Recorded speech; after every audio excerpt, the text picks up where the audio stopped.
அன்புள்ள சகோதர சகோதரிகளே, உங்களுக்கு ஒரு நற்செய்தி. நாம் வரவிருக்கும் 2025 ஆண்டு ஜனவரி 1 365 நாட்களுக்கும் 365 தலைப்புகளின் கீழ் வேத வசனங்களை வாசித்து பகிர இருக்கிறோம். நீங்கள் இதை அனுதினமும் கேட்டு தியானித்து ஆசீர்வாதத்தை பெற்றுக்கொள்ளுமாறு கேட்டுக்கொள்கிறோம். அது மட்டுமல்ல, இதை சப்ஸ்கிரைப் செய்து உங்கள் நண்பர்களிடமும் பகிர்ந்து கொள்ளுமாறு அன்புடன் கேட்டுக்கொள்கிறோம். நன்றி.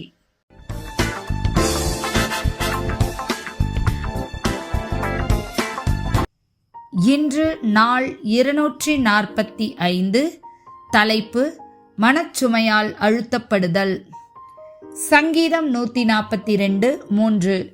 என் ஆவி என்னில் தியங்கும் போது நீர் என் பாதையை அறிந்திருக்கிறீர். நான் நடக்கிற வழியில் மறைவாக எனக்கு கண்ணி வைத்தார்கள். சங்கீதம் 55:22. கர்த்தர் மேல் உன் பாரத்தை வைத்துவிடு, அவர் உன்னை ஆதரிப்பார். நீதிமானை ஒருபோதும் தள்ளாட ஒட்டார். சங்கீதம் 18:4-6 வரை. மரணக்கட்டுகள் என்னை சுற்றி கொண்டது, துர்ச்சன பிரவாகம் என்னை பயப்படுத்தினது, பாதாள கட்டுகள் என்னை சூழ்ந்து கொண்டது, மரண கண்ணிகள் என்மேல் விழுந்தது. எனக்கு உண்டான நெருக்கத்திலே கர்த்தரை நோக்கி கூப்பிட்டு என் தேவனை நோக்கி அபயமிட்டேன்.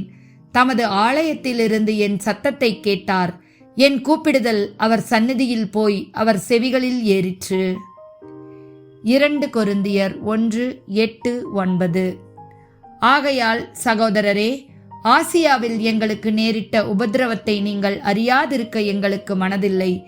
என்னவெனில், பிழைப்போம் என்ற நம்பிக்கை அற்றுப்போகத்தக்கதாக எங்கள் பலத்திற்கு மிஞ்சின அதிக பாரமான வருத்தம் எங்களுக்கு உண்டாயிற்று. நாங்கள் எங்கள் மேல் நம்பிக்கையாயிராமல் மரித்தோரை எழுப்புகிற தேவன் மேல் நம்பிக்கையாய் இருக்கத்தக்கதாக மரணம் வருமென்று நாங்கள் எங்களுக்குள்ளே நிச்சயித்திருந்தோம். ஏசாயா 43:2. நீ தண்ணீர்களை கடக்கும்போது நான் உன்னோடு இருப்பேன். நீ ஆறுகளை கடக்கும்போது அவைகள் உன்மேல் புரளுவதில்லை.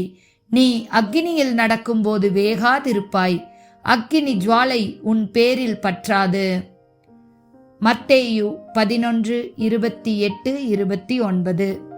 வருத்தப்பட்டு பாரம் சுமக்கிறவர்களே, நீங்கள் எல்லோரும் என்னிடத்தில் வாருங்கள், நான் உங்களுக்கு இளைப்பாறுதல் தருவேன். நான் சாந்தமும் மனத்தாழ்மையுமாய் இருக்கிறேன். என் நுகத்தை உங்கள் மேல் ஏற்றிக்கொண்டு என்னிடத்தில் கற்றுக்கொள்ளுங்கள். அப்பொழுது உங்கள் ஆத்துமாக்களுக்கு இளைப்பாறுதல் கிடைக்கும். ஆமேன்.